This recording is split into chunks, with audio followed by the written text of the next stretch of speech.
আপনার পাশের বাসায় যখন একদম ভয়ের কারণ হয়ে দাঁড়ায় তখন সত্যি কি মানুষ আর ভালো থাকতে পারে?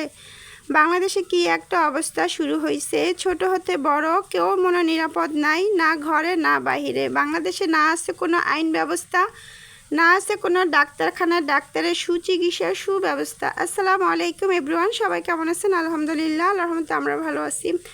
তো দিন দিন যে অবস্থা শুরু হয়েছে বাংলাদেশে, আসলে যাদের ঘরে বাচ্চা আছে তাদের কিন্তু মনে হয় চোখে ঘুম নাই। এই ধরনের ঘটনা দেখলে কোন বাবা মায়ের ঠিক থাকতে পারে, কার বাসায় কে ঠিক থাকতে পারে? বেশিরভাগ মানুষের বাসায় কিন্তু ছোট বাচ্চা আছে। তো আজকাল যে অবস্থা, এগুলো দোষীদের কোনো শাস্তিও হয় না, কিছুই হয় না। দুদিন পরেই একটা ঘটনা ঘটলে দুদিন পরেই দেখা যায় সেগুলো ধামাচাপা পড়ে যায়। যখন আবার নতুন করে একটা ঘটনা শুরু হয় তখন সেই ঘটনা নিয়ে মানুষ পড়ে থাকে।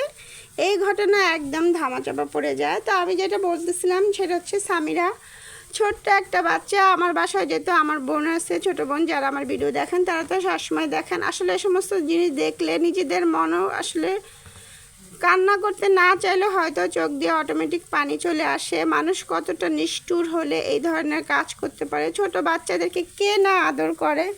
আর সেটা যদি আপনার পাশের বাসার মানুষের দ্বারাই হয়। পাশের বাসা হচ্ছে সবসময় নিরাপদ আস্থান, কারণ পাশের বাসার স্থান এই জন্যই হবে কারণ আমরা কখনো কোথাও গেলে দেখা যায় বাসার চাবিটা তালা মেরে পাশের বাসায় দিয়ে যায়। পাশের বাসা হচ্ছে একটা ভরসার জায়গা। আপনি কাকে বিশ্বাস করবেন? না ঘরে না বাহিরে, কোথাও মনে হয় শান্তি নাই। তো আল্লাহ যদি সবাইকে হেফাজত করে, আল্লাহ যদি সবাইকে শান্তি দেয়, আসলে আল্লাহর কাছে বেশি বেশি করে ইবাদত করে এই ধরনের জিনিসের জন্য দোয়া চাইতে হবে। এগুলো আসলে কি বলবো, মনে হয় শেষ জামানা চলে আসছে। দুনিয়াতে যা হচ্ছে আসলে দেখে আর সহ্য হয় না। আর মানুষটা কতটা নিষ্ঠুর, কতটা খারাপ হলে ছোট বাচ্চাদের সাথে এগুলো করতে পারে? আর দেশে তো আইন বলতে কোনো কিছুই নেই আমার কাছে মনে হয়। আজকে একটা ঘটনা ঘটলো, সেই ঘটনাটা দেখবেন আপনি বেশি না 1 সপ্তাহ 2 সপ্তাহ পরে এটা নিয়ে কোনো কথাই হবে না, না প্রশাসন না কোনো কিছু। আমার কথা হচ্ছে যে শাস্তি পাবে যে আসল দোষী, তাকে যেন সরাসরি একদম ফাঁসি অর্ডার করা হয়, এবং খুব তাড়াতাড়ি।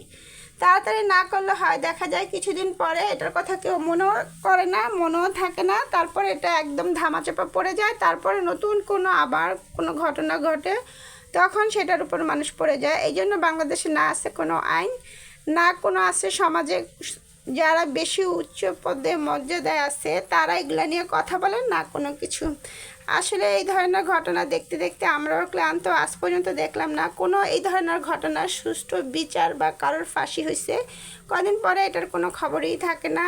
আর বাংলাদেশে নাই কোনো চিকিৎসা, ভালো কোনো ট্রিটমেন্ট, না কোনো কিছুই। সরকার তো ঠিকই মানুষের কাছ থেকে রাজস্ব আদায় করে, কিন্তু আদায় করলে কি হবে, এগুলোর সঠিক ব্যবস্থা কেউই করে না।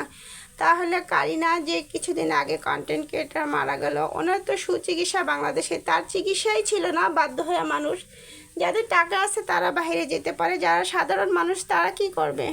তা আসলে আর কিছু বলতে চাই না। এই ধরনের ঘটনা দেখলে কার না খারাপ লাগে। তো সবাই সবার মতন করে ভালো থাকবেন, সবার বাচ্চাদেরকে টেক কেয়ার করে রাখবেন। এখন তো এমন অবস্থা যে মনে হয় চোখের পলকও ফালানো যায় না, বাচ্চাদের কেমনভাবে রাখতে হয়। একটা দুর্ঘটনা আপনি সারা জীবনের কান্না হয়ে যায়। আর বাচ্চা মানুষকে না ভালোবাসে, বাচ্চাদেরকে বাহিরের মানুষও দেখবেন অনেক ভালোবাসে। তো সবাই ভালো থাকবেন, সুস্থ থাকবেন, আমাদের জন্য দোয়া করবেন। সবাই সবার বাচ্চাদের প্রতি আরও যত্নবান হবেন যেন চোখের আড়ালও না হয়। তো আল্লাহ হাফেজ।